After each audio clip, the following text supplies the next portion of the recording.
I was at Time Warner for 20 years. And then, one day they said, give us your ID, your computer's turned off, and you have to leave the building. And I felt, wait, I'm Jim, remember?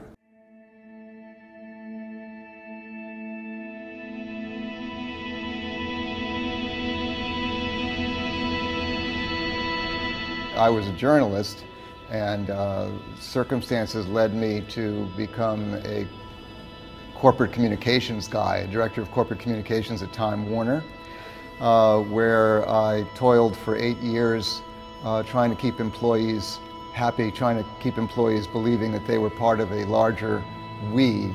We are all part of a team. We are all employees of Time Warner. And I found out that turned out not really to be true.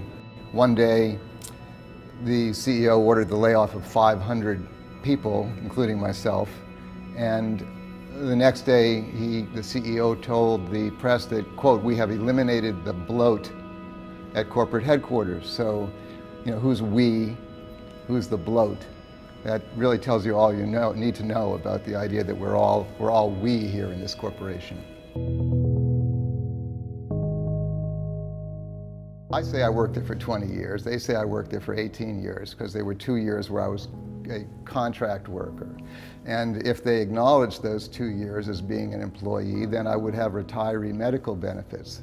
As it is, I didn't. So I felt like they said to me, screw you. Oh, and by the way, screw your family too. Really, what is a corporation? What is a company? A company was a large group of like-minded individuals banding together for a common end. And back in the day, you were a company man.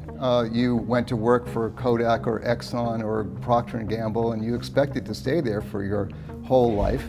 And the company would take care of you with health care, with a pension.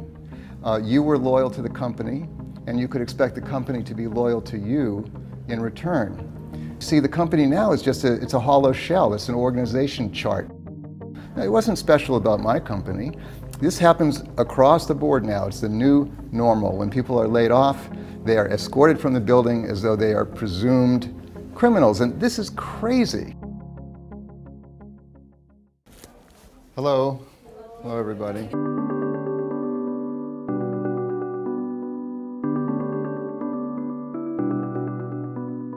It took me a while to realize that I hadn't been downsized. The company had been downsized. It was smaller. I was the same size as before. In fact, for me being laid off, although it made me angry, it was an opportunity to now find something that's meaningful for me. I'm James Kunen, and I'm a teacher of English as a second language here at LaGuardia Community College. Anyone remember the name of the river? Washington crossing the... Washington.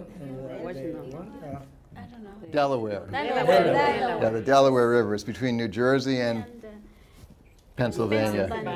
Yes. I have students who were nurses in South America and who are cleaning houses here in Queens because their degrees and their skills are not translatable until they master this language, which is not easy to do if you arrive as an adult. Carolina, who's a waitress in a diner, had a master's in engineering in Columbia.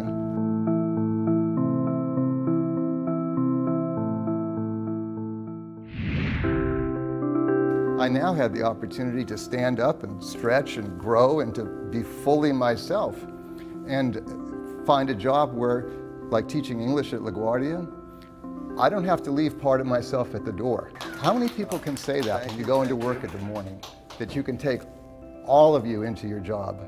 You don't leave any of you outside at the door. That's a job that lets you feel like you are fully you, and that's a wonderful feeling. They inspire me because they have no complaints, they're upbeat, they're courageous, resilient, and tremendously generous to one another. Nothing could be more opposite from the corporate setting. We are all part of a genuine we. There's love for one another, and that's not the predominant feeling at a corporation.